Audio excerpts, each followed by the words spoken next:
আল্লাহ বলে, কিরে ফেরেশতারা, ঘটনা কি? এত খাবার কেন? আল্লাহ রোজা রাখছে। কি চায়? আল্লাহ ক্ষমা চায়। তো খায় না যে তৃষ্ণার, তো আল্লাহ আপনার ভয়।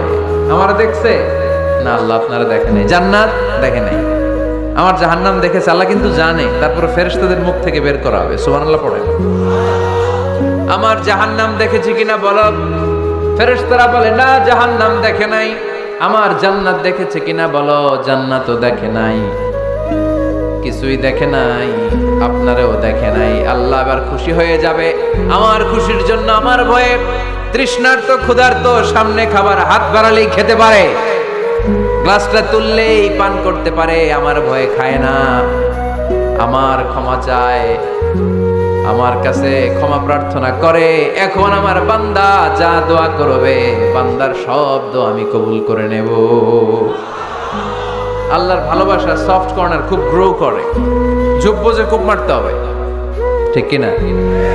সময় মতো কাজ করতে হবে। সময়ের 1 ফোঁট, অসময়ের 10 ফোঁট। সময় মতো 1 ফোঁটা দিলে যেই লাভ, অসময়ে 10 ফোঁটা দিলেও ওই লাভ হবে না।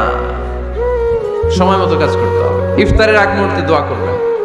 বাইনাল আযানি ওয়াল ইকামা, আল্লাহর হাবিব সাল্লাল্লাহু আলাইহি ওয়াসাল্লাম বললেন, আদ-দুআউ লা ইউরাদ্দু বাইনাল আযানি ওয়াল ইকামা। আযান এবং ইকামতের মাঝখানে দোয়া করলে ওই দোয়া আল্লাহ কখনো ফিরিয়ে দেয় না।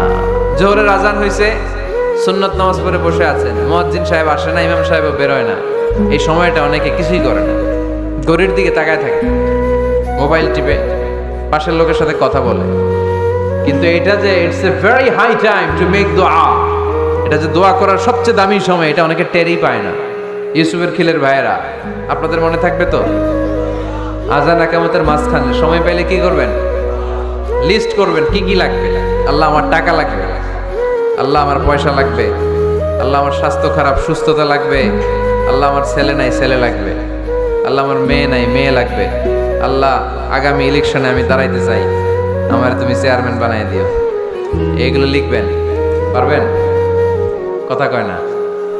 পারবেন? পারবেন? সুপার শপে গেলে কি কমন পড়ছে নাকি আপনাদের দোয়া? হ্যাঁ, ও চেয়ারম্যান সাহেব আপনি? মাশাআল্লাহ মাশাআল্লাহ। তো এই যে এগুলো লিখবেন। সুপার শপে গেলে কিন্তু আমরা লিস্ট করি, চাল লাগবে, ডাল লাগবে, রসুন লাগবে, পেঁয়াজ লাগবে, করি না লিস্ট?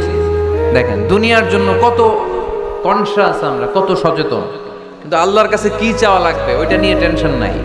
লিস্ট করবেন আর যাবেন।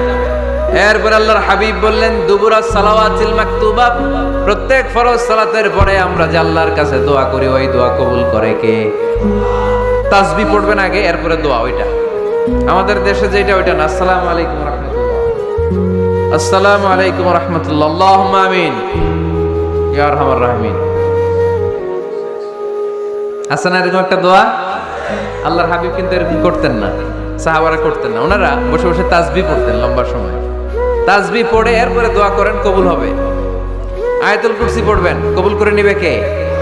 মান ক্বারা আয়াতুল কুরসি দুবুরা কুল্লি সালাওয়াতিন মাকতুবা লাম ইয়ামনাহু মিন দুখুলিল জান্নাতি ইল্লাল মাউত। প্রত্যেক ফরজ সালাতের পরে যে একবার করে আয়াতুল কুরসি পড়ে, তার জান্নাতে ঢোকার ক্ষেত্রে আর কোনো বাধা নেই। একটা জিনিস ছাড়া, মরণ। মরে না তাই জান্নাতে যায় না, মরলেই জান্নাতি। আরো জোরে পড়েন সুবহানাল্লাহ।